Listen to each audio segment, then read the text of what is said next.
क्योंकि मैं वन विभाग को लीड कर रहा हूँ। हिमाचल प्रदेश में जो वन विभाग है वो सबसे महत्वपूर्ण विभागों में एक है। हमारे विभाग में बहुत सारी चीज़ें हैं और हम अभी हमें हमारे नए मुखिया मिले हैं डॉक्टर पवनेश जी, उनसे हमारी मुलाकात हुई है, उनसे भी हमें बड़ी उम्मीदें हैं। तो मैं अपने विभाग की कुछ समस्याएं भी आपके समक्ष रखना चाहता हूँ। जिन समस्याओं में सबसे पहले हमारे 3-4 विंग है। एक हमारे क्लास 4 होते हैं जो हमारी हेल्प करते हैं। एक हम मिनिस्ट्रियल के लोग और जो ऑफिस में बैठते हैं, पीए, प्राइवेट सेक्रेटरीज होते हैं। दूसरे फील्ड का स्टाफ होता है 3 और चौथे अधिकारी होते हैं। 4 हमारे विंग है एक तरह से देखा जाए, जो मजबूत पिलर है। उसमें एक फील्ड स्टाफ के जो लोग हैं वो होते हैं। मैं आपके माध्यम से बताना चाहता हूँ कि अभी आपने पिछले रिसेंटली देखा होगा फॉरेस्ट फायर्स में हजारों एकड़ फॉरेस्ट जंगल जल गए, सबसे ज़्यादा नुकसान हुआ है। मेरे पास एग्जैक्ट आंकड़े इस वक्त नहीं है क्योंकि हमारा एक अलग विंग इसको करता है। तो उसके बावजूद भी हमारे फील्ड के लगभग अंदाजन 350 और 400 फॉरेस्ट गार्ड्स दफ्तरों में काम कर रहे हैं, एक क्लर्क का काम कर रहे हैं। और हमने कई बार लिख के दिया है कि इस बारे में कि आप इनको फील्ड में लगाएं। इसी तरह डिप्टी रेंजर लगभग 100-150 डिप्टी रेंजर दफ्तरों में, उनको कोई लीगल में लगा दिया गया है और कोई वो स्पेशल पोस्टें उनके लिए क्रिएट कर दी गई है। एक सर्कलों में आरआरटी क्रिएट कर दी गई है, रैपिड रिस्पांस टीम। उनका होता है कि अगर कोई आपदा हो रही है, कुछ हो रही है, तो वो फील्ड में जाके फील्ड के स्टाफ को सपोर्ट करेंगे। मैं आपको दावे से कह सकता हूँ कि ये जो फील्ड के कर्मचारी है, ये मुझे लगता है कि इनको गलत तरीके से पोस्ट किया गया है। इनको वन विभाग ट्रेनिंग दे के स्पेशल लाखों रुपए खर्च करके जंगलों की रक्षा के लिए भर्ती करता है। तो इनको दफ्तरों में क्यों बिठाया गया है? हमने माननीय सेक्रेटरी फॉरेस्ट को भी लिख के दिया है। हम पिछले हॉप साहब को भी हमने लिख के दिया था, जो पिछले अब नए हॉप आए हैं, ये डीएफओ से लेकर यहाँ तक पहुँचे हैं। तो हमें इनसे उम्मीद है, हम इनसे जल्दी बैठक करने जा रहे हैं। लेकिन आपके माध्यम से भी हम इनको अगर अपनी आवाज़ पहुँचाना चाहते हैं कि जो फील्ड का स्टाफ है, जो ये जंगल जले हैं इसलिए जले कि हमारी फील्ड में स्टाफ कम है, वो दफ्तरों में काम कर रहा है। फील्ड के स्टाफ को फील्ड में भेजा जाए और हमारे जो दफ्तरों के स्टाफ है वो भर्ती किए जाए। हमारी 150 से ज़्यादा क्लर्कों की पोस्टें खाली है, सीनियर असिस्टेंट की 100 से ज़्यादा पोस्टें खाली है, वो पिछले काफ़ी समय से भर्ती नहीं की गई है। तो फील्ड के स्टाफ को फील्ड में भेजा जाए। और अगर इसी तरह मैं आपको बताऊँ कि हमारे जो रेंज ऑफिसर्स हैं वो भी आरओ लीगल लगा दिए गए हैं। उनको दफ्तरों में पार्किंग, जो लोग रिसोर्सफुल लोग होते हैं वो दफ्तरों में पोस्टिंग करते हैं और करा लेते हैं अपनी। और जो लोग बेचारे फील्डों में काम कर रहे हैं, उनके ना उनका किसी अवार्ड में नाम होता है, ना उनको कोई पूछता। वो फील्डों में जो है कई बार चार्जशीट हो जाते हैं क्योंकि उनके पास 2-2, 3-3 रेंजों का चार्ज है। मैं आपको हैरानी होगी, एक बीट हमारी लगभग 3 से 5 किलोमीटर के बीच की होती है। एक फॉरेस्ट के गार्ड के पास कई जगह 6-6 बीटों का चार्ज है। आप बताइए कि एक फॉरेस्ट गार्ड 6 बीटों की रक्षा कैसे करेगा? एक डिप्टी रेंजर के पास 3-3 ब्लॉक है, तो एक ब्लॉक में 3-3, 4-4 बीटें होती है। आप सोचिए एक ब्लॉक को कैसे देखेगा? ऐसे ही रेंजों की हालत है।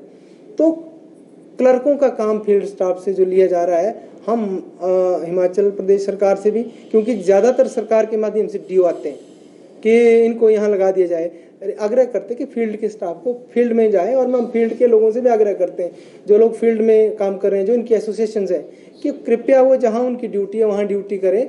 अगर उन्होंने हमारे कार्य क्षेत्र में दखल दिया तो एक तरह से ये सरकारी धन का भी दुरुपयोग है। उनको गलत, जिस काम के लिए पैसे मिल रहे हैं वो काम नहीं कर रहे, वो क्लर्क का काम कर रहे हैं। और दूसरा, वो हमारी जंगलों की दुर्दशा भी हो रही है, देख रेख भी हो रही है। और कई लोग फॉरेस्ट गार्ड जिनके अच्छे से बीटों का प्रेशर है, वो लोग मानसिक तनाव में, और कई लोग मार भी दिए जाते हैं क्योंकि उनके पास एक्स्ट्रा बीटों का चार्ज होता है, उनके ऊपर चार्ज शीट होती है। किसी को आपने होशियार सिंह केस सुना होगा, तो उसके पास एक्स्ट्रा बर्डन था, तो आज तक वो रिजॉल्व भी नहीं हुआ। ऐसे फॉरेस्ट गार्ड मारे जा रहे हैं, कई जगह उन पर हमले हो रहे हैं। तो मैं आपके माध्यम से कहना चाहता हूँ कि आप हमारी आवाज़ पहुँचाएं कि फील्ड स्टाफ को, वन विभाग के फील्ड स्टाफ को फील्ड में तैनाती दी जाए, दफ्तरों में ना दिए जाए, रहने ना दिया जाए, क्योंकि इनको हम ट्रेंड करते हैं जंगलों की रक्षा करने के लिए।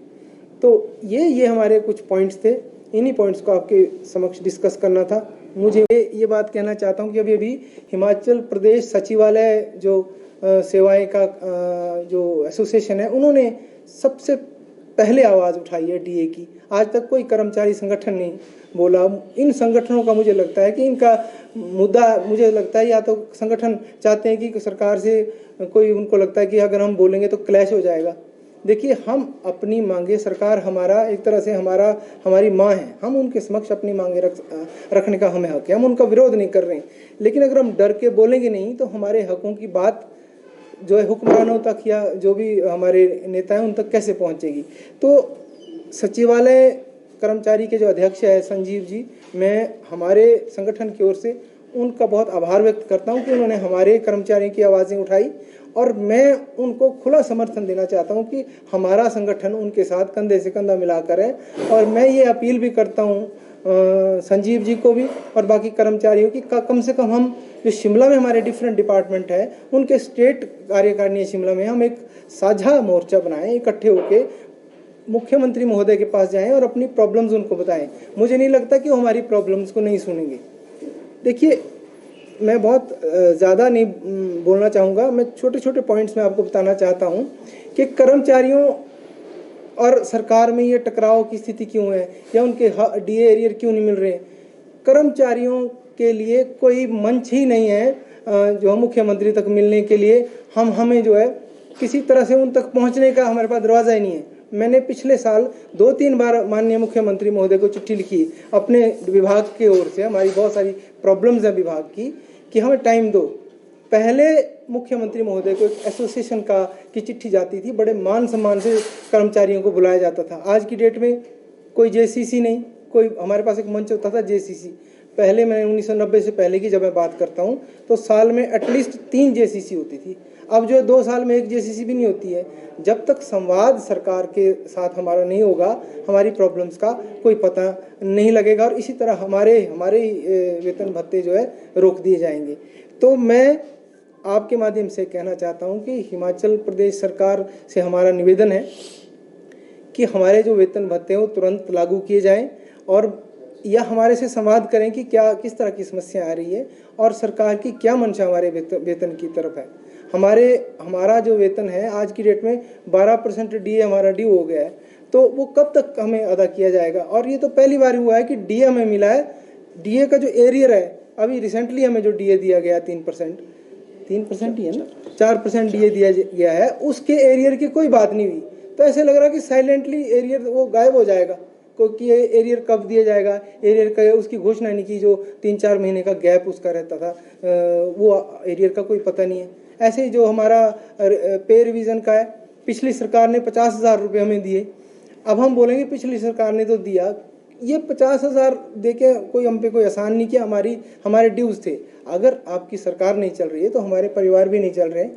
आप उस तरह से भी देखें कि कर्मचारियों की कोई समस्या है।